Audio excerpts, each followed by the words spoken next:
अस्सलाम वालेकुम। Welcome to 63 pixels. आज फोटोशॉप की 11 क्लास है और हमने 10 क्लास में देखा था कि ब्रश टूल को हम लोग किस तरह यूज़ करते हैं और इसके अंदर साइजिंग वगैरह, हार्डनेस और ये कुछ अपना प्रीसेट दिए होते हैं फोटोशॉप में, किस तरीके से हम लोग ब्रश चेंज कर सकते हैं, क्या क्या इसमें स्टाइल है और एंगल वगैरह। तो आज हम कुछ और चीज़ें देखते हैं अपना फोटोशॉप के अंदर जो है ब्रश टूल में। तो एक तो ये है कि अगर मुझे साइज़ का बड़ा छोटा करना होता है, जैसे कि अभी मैं छोटा कर रहा हूँ, मैंने ये भी देखा माउस को कर्सर को कि मुझे कितना छोटा चाहिए या मुझे कितना बड़ा चाहिए। इस तरीके से हम लोग कर रहे होते हैं कि हम इस तरीके से कर रहे होते हैं कि मैंने देखा पहले फिर यहाँ पे यूज़ करा। तो एक तरीका ये भी है कि अगर मैं कीबोर्ड से ओपन ब्रैकेट जो है हमारे स्क्वायर वाले, हम इसको प्रेस करता हूँ तो देखें छोटा हो रहा है, और क्लोज ब्रैकेट दबा रहा हूँ तो ये देखें ये मेरा माउस का जो मेरा ब्रश का साइज है ये बड़ा हो रहा है। तो एक तो ये शॉर्टकी हो गई, और दूसरी शॉर्टकी है अगर मैं अपने माउस से ऑल्ट का बटन प्रेस करूँ और साथ में अपने माउस का राइट क्लिक करता हूँ तो ये देखें अगर मैं राइट की तरफ जाता हूँ माउस को लेके, ये मेरा ब्रश का साइज़ बड़ा कर रहा है। और ऐसे ही अगर मैं लेफ़्ट की तरफ आता हूँ तो ये देखें ये मेरा ब्रश का साइज़ ब्रश का साइज़ लेफ़्ट की तरफ छोटा कर रहा है। ऐसे ही अगर मैं कीबोर्ड से होल्ड करके रखूँ बटन को होल्ड का और माउस का बटन प्रेस करके रखता हूँ, अगर मैं ऊपर की तरफ जाता हूँ तो अभी देखें इसकी हार्डनेस को कम कर रहा है। अगर मैं नीचे की तरफ आऊँगा तो ये हार्डनेस को बढ़ाता है। तो ये कुछ शॉर्टकीज़ हैं ब्रश को कंट्रोल करने की, किस तरीके से हम लोग साइज़ वगैरह कंट्रोल अपने हिसाब से मैनेज कर सकते हैं। ठीक है। हाँ, एक और चीज़ है, अब जैसे कि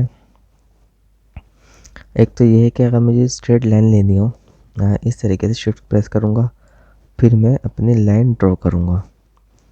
और फिर दूसरा अगर मुझे इस तरह से लाइन चाहिए स्ट्रेट, क्लिक करूँगा और शिफ्ट का बटन प्रेस करूँगा तो इस तरीके से ये लाइन यहाँ प्रेस कर देगा। हाँ, अगर मुझे क्रॉस में लाइन चाहिए तो मैं अगर इस तरह क्लिक करूँ और शिफ्ट का बटन प्रेस करूँ तो देखिए ऊपर की तो स्ट्रेट जा रहा है ये। देखिए यहाँ से मैं ले रहा था शिफ्ट कोड, जैसे मैं प्रेस करा ये ऊपर की तरफ निकल गया, लेकिन मैं चाह रहा हूँ क्रॉस में आए बिल्कुल स्ट्रेट। तो कैसे आएगी, जैसे मैं यहाँ पे क्लिक करता हूँ शिफ्ट का क्लिक करने के बाद अभी कुछ भी प्रेस नहीं करा हुआ, यहाँ पे आके शिफ्ट दबा के जैसे मैं क्लिक करूँगा तो ये देखें इसने ये लाइन ड्रॉ कर दी। जैसे मैं फिर दोबारा से शिफ्ट प्रेस करके क्लिक करूँगा तो ये ज्वाइन करता रहेगा। इस तरीके से बिल्कुल क्रॉस में भी हम लोग स्ट्रेट लाइन ड्रॉ कर सकते हैं। ठीक है। अच्छा, एक चीज़ और है, अब जैसे कि एक तो ये हो गया कि अगर मुझे स्ट्रेट लाइन इस तरीके से आ गई, लेकिन मैं चाह रहा हूँ अब के बाद लाइन ना मेरी इस तरह डॉट में आए। अब वो कैसे आएगी, अगर मैं इस तरह डॉट डाल दूँगा तो ज़ाहिर सी बात है बीच में स्पेसिंग का मसला होगा और फिर टाइम भी ज़्यादा लगेगा। लेकिन मैं चाह रहा हूँ कि इस तरह के डॉट आ जाएँ, लेकिन थोड़ी इजीली आए। जैसे मैं इस माउस को इस तरह ड्रॉ कर रहा होता हूँ, ब्रश को इस तरह ड्रॉ करूँ अपने ब्रश माउस से, तो इस तरीके से यहाँ पर डॉट आ रहे हो लाइन की वजह। अच्छा, मैं इसको हटा रहा हूँ और यहाँ पे मेरा ऑप्शन दिया हुआ है सेटिंग का, मैं इस पर क्लिक करता हूँ तो सबसे नीचे देखें स्पेसिंग। अभी स्पेसिंग में थोड़ी सी अपना बढ़ी हुई थी, इसकी वजह से मेरी लाइन के बीच में थोड़ी सी ये इससे के स्पेसिंग आ रही थी। अच्छा, मैं इसको बढ़ाऊँ अगर तो देखें आहिस्ता आहिस्ता ये राउंड में कन्वर्ट होगा स्पेसिंग। और ये यहाँ पे साइज़ दिया हुआ है, इस तरह हम यहाँ पे साइज़ भी चेंज कर सकते हैं ब्रश का। और यहाँ पे हार्डनेस है कम या ज़्यादा अपने हिसाब से जो चाहे रख सकते हैं। ठीक है। अगर मैं अब की बार हाँ क्लिक करके ड्रॉ करूँ तो ये देखें अब की बार मेरे पास माउस में लाइन के अलावा डॉट आ रहे हैं। स्पेसिंग में और बढ़ा सकता हूँ।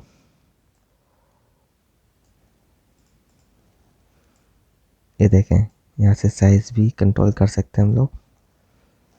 ये देखें, एक तो ये हो गया किस तरीके से हम लोग यहाँ पे अपने स्ट्रेट लाइन को डॉट में भी कन्वर्ट कर सकते हैं या ड्रॉ कर सकते हैं।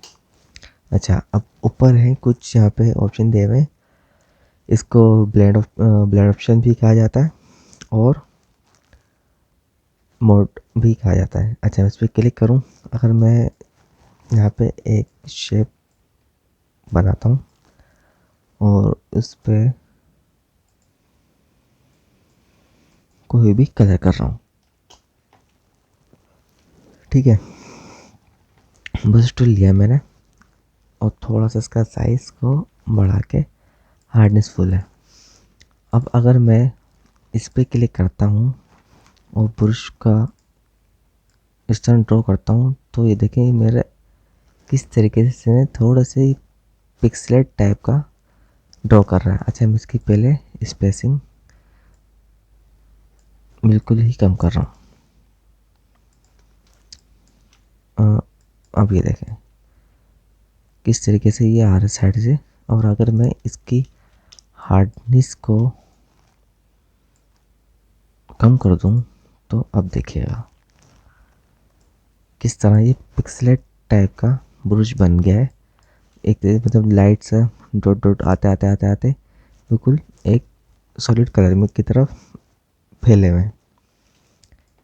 और इसके अंदर अगर मैं बिहाइंड पे क्लिक करता हूँ तो ये देखें मैं अभी एक ही लेयर पर हूँ। जैसे ही मैं इस पर क्लिक कर रहा हूँ तो ये मेरे जो ऊपर मेरा ऑब्जेक्ट है उसके नीचे कलर कर रहा है। तो ऐसे ही इसके अंदर कुछ और भी हैं, इसको आप चेक कर लिएगा। इसमें और भी हैं, अगर मैं एक एक आपको बताने यहाँ बैठा तो क्लास काफ़ी लंबी हो जाएगी। तो हम आगे देखते हैं। ये है हमारी ओपेसिटी। अच्छा, ये किस तरीके से हम उसको देखेंगे। अगर मैं नॉर्मली ब्रश लूँ और इसको हार्डनेस को बढ़ा के यहाँ क्लिक करता हूँ, अगर मैं इस वाले को अगर मैं लेता हूँ थोड़ा कम करके तो ये देखें यहाँ से हम अपना ब्रश को कंट्रोल कर सकते हैं कलर में कि मुझे कितना डार्क या कितना लाइट चाहिए। तो हम लोग यहाँ से इसके थोड़ा लाइट या बढ़ा के यूज़ कर सकते हैं, ठीक है। हाँ, इसके आगे सॉरी डी दबाऊंगा तो मेरे यहाँ पर डिफ़ॉल्ट कलर आ गए और मैं कंट्रोल बैक स्पेस से यहाँ पे वाइट कलर कर दिया। मैं ले रहा हूँ न्यू लेयर। अच्छा, एक ये है। तो इस पर आप अगर थोड़ा ध्यान से देखें पेंसिल बनी हुई इसके ऊपर। तो ये और एक यहाँ पे ये रहा ऑप्शन, ये दोनों हमारे तब यूज़ होते हैं जब हमारे पास टैबलेट होता है, वो ग्राफिक टैबलेट जो होता है जिस पे हम लोग डिज़ाइन करते हैं। तो ये उसके लिए यूज़ होता है, ये वाला भी और ये भी, ठीक है। एक है यहाँ पे फ़्लो। अच्छा, अभी फ़्लो क्या करता है, अगर मैं यहाँ पे कोई शेप बनाऊँ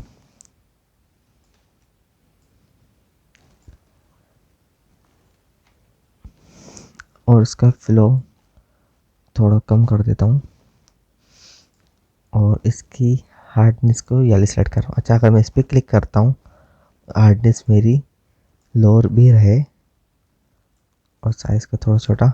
जब इस पर क्लिक करूँगा तो ये देखें बिल्कुल थोड़ा डार्क हो रहा है। और अगर मैं इसको इस पर क्लिक करता हूँ और साइज़ को थोड़ा बढ़ा के देखें मेरा जो ब्रश है बिल्कुल मेरे ही कंट्रोल में है और जितना मैं चाह रहा हूँ कलर उस हिसाब से मैं कलर को यूज़ कर सकता हूँ।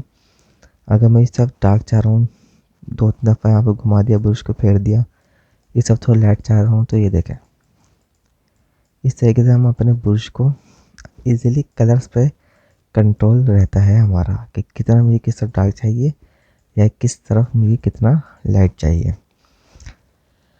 तो इस तरह हम लोग ब्रश का फ्लो कंट्रोल कर सकते हैं। तो आई होप आपको ये इतना समझ में आया होगा। तो आगे एक और दिया हुआ है, अगर मैं ब्रश लेके इसकी हार्डनेस को बढ़ा के साइज़ थोड़ा सा छोटा कर रहा हूँ। एक ये दिया हुआ है, जैसे ही मैं इस पर क्लिक करता हूँ और देखें यहाँ पे कुछ इसने साइज दिए हुए हैं, वर्टिकल, हॉरिजॉन्टल या जो भी आप यूज़ करना चाहें। जैसे कि मैं पहले वाले पे क्लिक करता हूँ तो इसने यहाँ पे मुझे लाइन मेंशन कर दी। अब इस पर मैंने टिक पे क्लिक करा और उसका साइज छोटा कर रहा हूँ थोड़ा। अब देखिएगा जैसे ही मैं यहाँ पे कुछ भी ड्रॉ करूँगा तो मेरा सेम जो भी यहाँ पे ड्रॉ कर रहा हूँ वो सामने ऑटोमेटिक ही वहाँ पे भी ये ड्रॉ कर रहा है। अच्छा, मैं उसका फ्लो बढ़ा देता हूँ और इसको अभी कंट्रोल Z कर दिया। और अगर मैं यहाँ पे ये ले लेता हूँ और टिक कर दिया, अभी 3 हिस्सों में डिवाइड हो गया, 1 2 3। फ्लो मेरा और आर्टिस्ट सही है। अब जैसे ही मैं यहाँ पे कुछ भी ड्रॉ कर रहा हूँ तो ये देखें मैं दोनों साइड पे ही ये ड्रॉ कर रहा है। यहाँ पे मैं कुछ भी करूँ, डिज़ाइन बनाऊँ इस तरफ उस तरफ, तो ये उसी तरफ दोनों तीनों तरफ ही मेंशन कर देगा। इसके अंदर और भी हैं जो आपको यहाँ पे कुछ ये पूछेगा आपको कितनी लाइंस वगैरह, कितने काउंट वगैरह चाहिए। जो भी है इस पर क्लिक करें, इसको बड़ा कर दें, यहाँ पर टिक कर दें। ब्रश का साइज में छोटा कर रहा हूँ। अब ये देखें जैसे ही मैं माउस अपना एक तरफ यूज़ कर रहा हूँ दूसरी तरफ भी इस सेम डिज़ाइन को बना रहा है। तो आई होप ये आपको पसंद आया होगा, और अगर आपको पसंद आया तो प्लीज़ मेरी वीडियो पे लाइक, कमेंट और सब्सक्राइब करना मत भूलिएगा। अल्लाह हाफिज़।